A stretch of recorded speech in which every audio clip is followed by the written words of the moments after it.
জানেন কি প্রভু শ্রী শ্রী জগন্নাথদেব কীভাবে মাছভোগ গ্রহণ করেছিলেন?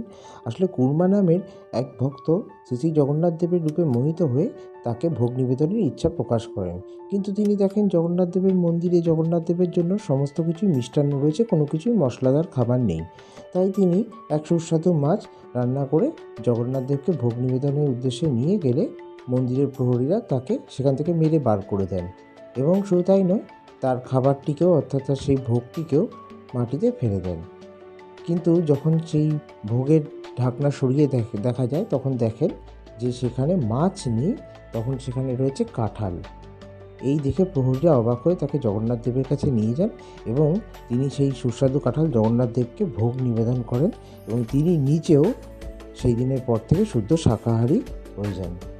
এরকম আরও অনেক তথ্য জানার জন্য চ্যানেলটিকে সাবস্ক্রাইব করুন, ভিডিওটিকে লাইক করুন।